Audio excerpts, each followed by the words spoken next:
ଷଷ୍ଠ ଶ୍ରେଣୀ ବିଜ୍ଞାନ ପଞ୍ଚଦଶ ଅଧ୍ୟାୟ ଆଲୋକ। ଆସ ଆଜି ଆମେ ଏହି ପାଠର ପ୍ରଶ୍ନ ଉତ୍ତର ଆଲୋଚନା କରିବା। ଆଉ ପ୍ରଶ୍ନ ଉତ୍ତର ଆଲୋଚନା କରିବା ପୂର୍ବରୁ ଏହି ପାଠରେ କ'ଣ ଅଛି ଟିକେ ଜାଣିନେବା। ତ ପିଲାମାନେ ଆଲୋକ ପାଠ ଆସ ଆଜି ଦେଖିବା। ଆମେ ଦେଖିପାରୁ କାହିଁକି? ତ ଏହାର ଉତ୍ତର ହେଲା ଯେ ଆଖି ଥିବାରୁ ଆମେ ଦେଖିପାରୁ। କିନ୍ତୁ କେବଳ ଆଖି ଥିଲେ ଆମେ ଦେଖିପାରୁ ନାହିଁ, ବରଂ ଆଲୋକ ମଧ୍ୟ ଦେଖିବାରେ ସାହାଯ୍ୟ କରେ। ତାହେଲେ ଆଲୋକ କ'ଣ? ଦେଖ, ଦିନ ବେଳେ ରାସ୍ତାରେ ଗଲା ସମୟରେ ଆମେ ଅନେକ ବସ୍ତୁ ଦେଖୁ, କିନ୍ତୁ ରାତିରେ ସେଇ ରାସ୍ତାରେ ଗଲେ ସେସବୁ ଜିନିଷ ଦେଖିପାରୁ ନାହୁଁ। ଆମେ ଅନ୍ଧାର ରାତିରେ କିଛି ଦେଖିବା ପାଇଁ ଆମେ ଲଣ୍ଠନ ବା ଟର୍ଚ୍ଚର ସାହାଯ୍ୟ ନେଇଥାଉ, କାରଣ କୌଣସି ବସ୍ତୁ ଉପରେ ଆଲୋକ ପଡ଼ିଲେ ଯାଇ ଆମେ ତାହାକୁ ଦେଖିପାରୁ। ଆଲୋକର ଉତ୍ସ କ'ଣ? ତ ଆଲୋକର ଦୁଇଟି ଉତ୍ସ ଅଛି। ଗୋଟେ ହେଲା ପ୍ରାକୃତିକ ଉତ୍ସ, ଆଉ ଗୋଟେ ହେଲା କୃତ୍ରିମ ଉତ୍ସ। ତ ଆଲୋକର ପ୍ରାକୃତିକ ଉତ୍ସ କହିଲେ ସୂର୍ଯ୍ୟଙ୍କୁ ହିଁ ବୁଝାଏ, କାରଣ ସୂର୍ଯ୍ୟ ହେଲେ ପ୍ରାକୃତିକ ଆଲୋକର ଉତ୍ସ। ଏବଂ କୃତ୍ରିମ ଉତ୍ସ କହିଲେ ଲଣ୍ଠନ, ମହମବତୀ, ବିଜୁଳି ଆଲୋକ ଇତ୍ୟାଦିକୁ ବୁଝାଏ। ତାପରେ ତୁମ ବହିରେ ଅଛି ସ୍ୱଚ୍ଛ, ଅସ୍ୱଚ୍ଛ, ଅଳ୍ପ ସ୍ୱଚ୍ଛ ପଦାର୍ଥ।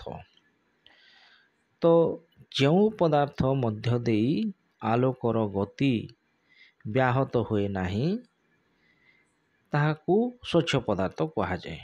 ଉଦାହରଣ ଦେଲେ ତୁମେ ବୁଝିପାରିବ, ଯେମିତି କାଚ, ବାୟୁ, ଜଳ, ଚଷମା। ଏଇଗୁଡ଼ିକ ସ୍ୱଚ୍ଛ ପଦାର୍ଥ, କାରଣ ଆଲୋକ ଗୋଟିଏ ପାରିରୁ ଆର ପାରିକୁ ସହଜରେ ଅତିକ୍ରମ କରିପାରେ। ସେହିପରି ଯାହା ମଧ୍ୟ ଦେଇ ଆଲୋକ ଗତି କରିପାରେ ନାହିଁ ତାହା ଅସ୍ୱଚ୍ଛ ପଦାର୍ଥ, ଯେପରିକି କାଠ, ପଥର, କାର୍ଡ଼ବୋର୍ଡ଼, ରବର ଇତ୍ୟାଦି। ଏମାନେ ଅସ୍ୱଚ୍ଛ ଅଟନ୍ତି। ଆଉ ଯାହା ମଧ୍ୟ ଦେଇ ଆଲୋକ ଅଳ୍ପ ପରିମାଣରେ ଯାଇପାରେ ତାହାକୁ ଅଳ୍ପ ସ୍ୱଚ୍ଛ ପଦାର୍ଥ କୁହାଯାଏ, ଯେପରିକି ପତଳା ପ୍ଲାଷ୍ଟିକ, ତେଲ ଲଗା କାଗଜ ଇତ୍ୟାଦି। ତାପରେ ତୁମ ବହିରେ ଅଛି ଆଲୋକର ଗତି। ତ ଆଲୋକ କିପରି ଗତି କରେ?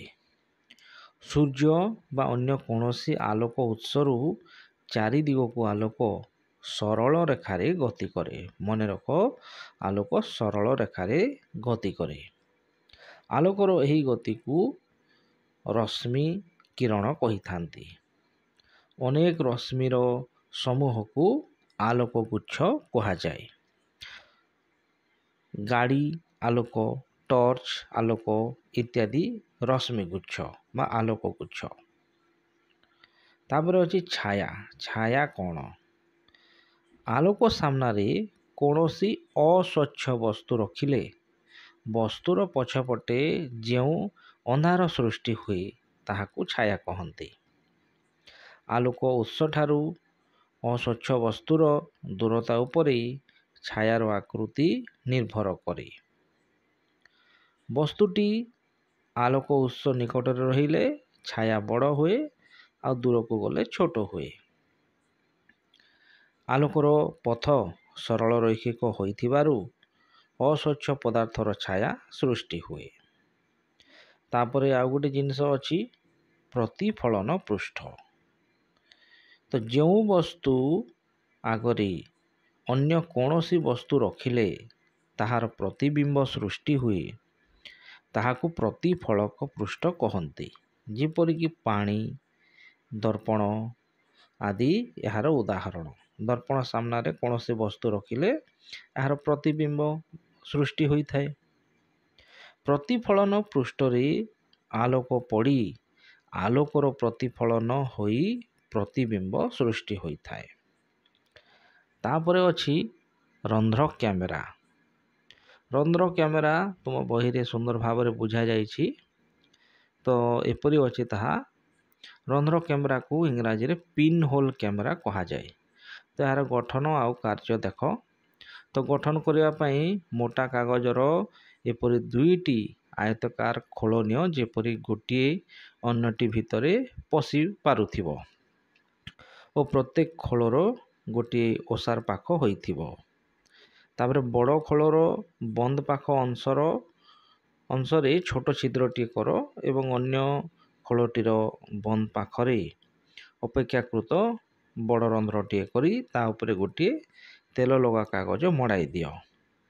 ଏବେ ଉକ୍ତ କ୍ୟାମେରାର କାର୍ଯ୍ୟ ଦେଖିବାକୁ କ୍ୟାମେରା ରନ୍ଧ୍ର ପାଖରେ ଆଖି ରଖି ଖଣ୍ଡିଏ କଳା କନା ଦ୍ୱାରା କ୍ୟାମେରା ସମେତ ନିଜ ମୁଣ୍ଡକୁ ଘୋଡ଼ାଇ ଦିଅ।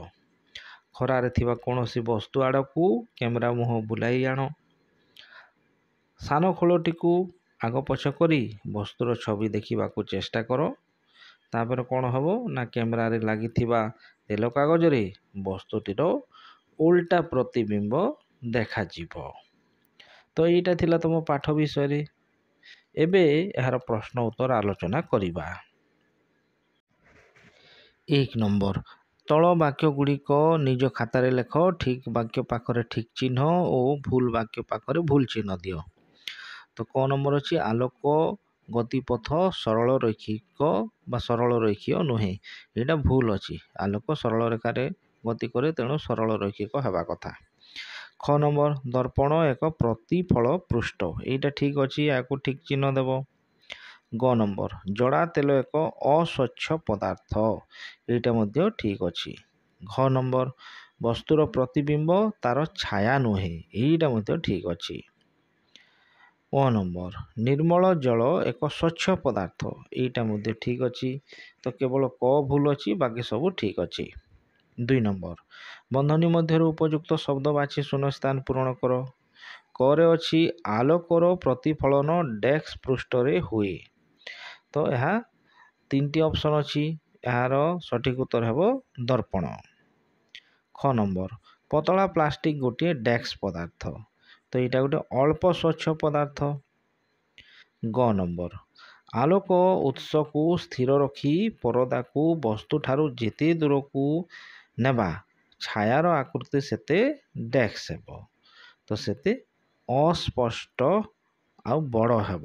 ତ ଏହାର ଉତ୍ତର ହେବ ଅସ୍ପଷ୍ଟ ବଡ଼। 3 ନମ୍ବର ଦେଖ, ନିମ୍ନୋକ୍ତ ଶବ୍ଦଦ୍ୱୟ ମଧ୍ୟରେ ଥିବା ପାର୍ଥକ୍ୟ 2-3ଟି ବାକ୍ୟରେ ଲେଖ। କରେ ଅଛି ଛାୟା ଓ ପ୍ରତିବିମ୍ବ। ତ ଛାୟାରେ ଲେଖିବ ଯେ ଆଲୋକ ପଥରେ ଅସ୍ୱଚ୍ଛ ପଦାର୍ଥ ରହିଲେ ଛାୟା ସୃଷ୍ଟି ହୁଏ। ଛାୟାର ପାର୍ଶ୍ୱ ପରିବର୍ତ୍ତନ ହୁଏ ନାହିଁ ଆଉ ଛାୟାର ରଙ୍ଗ ସର୍ବଦା କଳା ହୋଇଥାଏ। ସେହିପରି ପ୍ରତିବିମ୍ବ କହିଲେ କ'ଣ? ପ୍ରତିବିମ୍ବରେ ଲେଖିବ ଯେ ଦର୍ପଣ ପୃଷ୍ଠରେ ଆଲୋକ ପ୍ରତିଫଳିତ ହେଲେ ପ୍ରତିବିମ୍ବ ସୃଷ୍ଟି ହୁଏ। ପ୍ରତିବିମ୍ବର ପାର୍ଶ୍ୱ ପରିବର୍ତ୍ତନ ହେଉଥିବାରୁ ବାମ ହାତଟି ଡାହାଣ ହାତ ପରି ଦିଶେ। ଆଉ ପ୍ରତିବିମ୍ବରେ ବସ୍ତୁଟିର ସମସ୍ତ ରଙ୍ଗ ଦେଖିହୁଏ। ଖ ନମ୍ବର, ସ୍ୱଚ୍ଛ ପଦାର୍ଥ ଅସ୍ୱଚ୍ଛ ପଦାର୍ଥ। ତ ସ୍ୱଚ୍ଛ ପଦାର୍ଥରେ ଲେଖିବ ଯେଉଁ ପଦାର୍ଥ ମଧ୍ୟ ଦେଇ ଆଲୋକ ଗତି କରିପାରେ ତାହାକୁ ସ୍ୱଚ୍ଛ ପଦାର୍ଥ କହନ୍ତି। ଯେପରିକି ଉଦାହରଣ ଦେବ, କାଚ, ପାଣି, ବାୟୁ ଆଦି ସ୍ୱଚ୍ଛ ପଦାର୍ଥ ଅଟନ୍ତି। ଆଉ ସ୍ୱଚ୍ଛ ପଦାର୍ଥରେ ଛାୟା ସୃଷ୍ଟି ହୁଏ ନାହିଁ। ସେପରି ଅସ୍ୱଚ୍ଛ ପଦାର୍ଥରେ ଲେଖିବ ଯେଉଁ ପଦାର୍ଥ ମଧ୍ୟ ଦେଇ ଆଲୋକ ଗତି କରିପାରେ ନାହିଁ ତାହାକୁ ଅସ୍ୱଚ୍ଛ ପଦାର୍ଥ କୁହାଯାଏ। ତାପରେ ଉଦାହରଣ ଦେବ, କାର୍ଡ଼ବୋର୍ଡ଼, କାଠ, ପଥର ଆଦି ଅସ୍ୱଚ୍ଛ ପଦାର୍ଥ ଅଟନ୍ତି। ଆଉ ଅସ୍ୱଚ୍ଛ ପଦାର୍ଥରୁ ଛାୟା ସୃଷ୍ଟି ହୁଏ। 4 ନମ୍ବର, ଆଲୋକ ଏକ ସରଳ ପଥରେ ଗତି କରେ। 2ଟି ଉଦାହରଣ ଦେଇ ବୁଝାଅ। ତ ଏଟା ତୁମର ବହିରେ ଅଛି। ଉଦାହରଣ ଦେବ। ପ୍ରଥମ ଉଦାହରଣ, ଟେବୁଲ ଉପରେ ଜଳନ୍ତା ମହମବତୀଟିଏ ରଖି ଟେବୁଲର ଅପର ପାର୍ଶ୍ୱରେ ଠିଆ ହୋଇ ଗୋଟେ ସିଧା ନଳୀ ମଧ୍ୟ ଦେଇ ମହମବତୀର ଶିଖାଟିକୁ ଦେଖିବାକୁ ଚେଷ୍ଟା କର। ତ ଶିଖାଟି ନିଶ୍ଚୟ ଦିଶିବ, କିନ୍ତୁ ଗୋଟିଏ ବଙ୍କା ନଳୀ ମଧ୍ୟ ଦେଇ ଉକ୍ତ ଶିଖାଟିକୁ ଦେଖିବାକୁ ଚେଷ୍ଟା କଲେ ତାହା ଦେଖାଯିବ ନାହିଁ। ତ ଏଇଟା ହେଲା ପ୍ରଥମ ଉଦାହରଣ ଯେ ଆଲୋକ ସରଳ ପଥରେ ଗତି କରେ। 2 ନମ୍ବର ଉଦାହରଣ, ତିନୋଟି କାର୍ଡ଼ବୋର୍ଡ଼ରେ ସମାନ ଉଚ୍ଚତାରେ କଣା କରି ଟେବୁଲ ଉପରେ ଆଗ ପଛ କରି ସଜାଇ ରଖ। ତୃତୀୟ କାର୍ଡ଼ବୋର୍ଡ଼ରେ ଥିବା କଣା ସାମ୍ନାରେ ଜଳନ୍ତା ମହମବତୀଟିଏ ରଖି ପ୍ରଥମ କାର୍ଡ଼ବୋର୍ଡ଼ରେ ଥିବା କଣା ସାମ୍ନାରେ ମହମବତୀଟିର ଶିଖାକୁ ଦେଖିବାକୁ ଚେଷ୍ଟା କର। ତ ଶିଖାଟି ନିଶ୍ଚୟ ଦିଶିବ, କିନ୍ତୁ କାର୍ଡ଼ବୋର୍ଡ଼ ଗୁଡ଼ିକ ମଧ୍ୟରୁ କୌଣସି ଗୋଟିକର ସ୍ଥାନ ପରିବର୍ତ୍ତନ କଲେ ଶିଖାଟି ଆଉ ଦେଖାଯିବ ନାହିଁ। ତ ଉପରୋକ୍ତ ଦୁଇ ଉଦାହରଣରୁ ସ୍ପଷ୍ଟ ହେଲା ଯେ ଆଲୋକ ସରଳ ରେଖାରେ ଗତି କରେ। 5 ନମ୍ବର, ଗୋଟିଏ ବା ଦୁଇଟି ବାକ୍ୟରେ ଉତ୍ତର ଲେଖ। ପରେ ଅଛି ପ୍ରତିବିମ୍ବ ଗଠନ ପାଇଁ କ'ଣ କ'ଣ ଆବଶ୍ୟକ। ତ ପ୍ରତିବିମ୍ବ ଗଠନ ପାଇଁ ଆଲୋକ, ବସ୍ତୁ ଓ ପ୍ରତିଫଳନ ପୃଷ୍ଠ ଆବଶ୍ୟକ। ଖ ନମ୍ବର, ଅଳ୍ପ ସ୍ୱଚ୍ଛ ପଦାର୍ଥ କ'ଣ? ଦୁଇଟି ଉଦାହରଣ ଦିଅ। ତ ଯେଉଁ ପଦାର୍ଥ ମଧ୍ୟ ଦେଇ ଆଲୋକ ସ୍ୱଳ୍ପ ମାତ୍ରାରେ ଗତି କରିପାରେ ତାହାକୁ ଅଳ୍ପ ସ୍ୱଚ୍ଛ ପଦାର୍ଥ କୁହାଯାଏ। ଉଦାହରଣ ଲେଖିବ ପତଳା ପ୍ଲାଷ୍ଟିକ, ଟ୍ରେସିଂ ପେପର ଇତ୍ୟାଦି। ଗ ନମ୍ବର, ଛାୟା କିପରି ଗଠିତ ହୁଏ? ତ ଆଲୋକର ଗତି ପଥରେ କୌଣସି ଅସ୍ୱଚ୍ଛ ପଦାର୍ଥ ରଖିଦେଲେ ଉକ୍ତ ବସ୍ତୁର ପଛପଟେ ଯେଉଁ ଅନ୍ଧାର ସୃଷ୍ଟି ହୁଏ ତାହାକୁ ଛାୟା କୁହାଯାଏ। ଏହି ଛାୟାର ଆକାର ଆଲୋକ, ବସ୍ତୁ ଓ ପରଦାର ସ୍ଥିତି ଉପରେ ନିର୍ଭର କରିଥାଏ। 6 ନମ୍ବର, ଆକାଶରେ ଉଡ଼ୁଥିବା ପକ୍ଷୀର ଛାୟା କେତେବେଳେ ଭୂମିରେ ପଡ଼େ, କେତେବେଳେ ପଡ଼େ ନାହିଁ। 2-3ଟି ବାକ୍ୟରେ କାରଣ ଲେଖ। ତ ଆଲୋକର ଉତ୍ସ ସୂର୍ଯ୍ୟ ତୁଳନାରେ ପକ୍ଷୀର ଆକାର ଅତ୍ୟନ୍ତ ଛୋଟ। ମାନେ ସୂର୍ଯ୍ୟ ତୁଳନାରେ ପକ୍ଷୀର ଆକାର ବହୁତ ଛୋଟ। ଏଠାରେ ସୂର୍ଯ୍ୟ ଓ ପରଦା ଅର୍ଥାତ୍ ଭୂପୃଷ୍ଠ ସ୍ଥିର। କେବଳ ବସ୍ତୁ ଅର୍ଥାତ୍ ପକ୍ଷୀଟି ସ୍ଥାନ ପରିବର୍ତ୍ତନ କରି କେତେବେଳେ ଭୂପୃଷ୍ଠର ନିକଟରେ ହୁଏ ତ କେତେବେଳେ ସୂର୍ଯ୍ୟର। ତେଣୁ ପକ୍ଷୀଟିର ଛାୟା ବହୁତ ଛୋଟ। ପକ୍ଷୀଟି ଭୂପୃଷ୍ଠଠାରୁ ଅଳ୍ପ ଉଚ୍ଚରେ ଉଡ଼ୁଥିଲା ବେଳେ ତାର ଛାୟା ଭୂମି ଉପରେ ପଡ଼େ ଓ ଦେଖାଯାଏ। ତ ଏଇଟା ଥିଲା ପ୍ରଶ୍ନ ଉତ୍ତର। ଏହିପରି ଭାବରେ ସବୁ ପ୍ରଶ୍ନର ଉତ୍ତର ଲେଖିବ। ଧନ୍ୟବାଦ।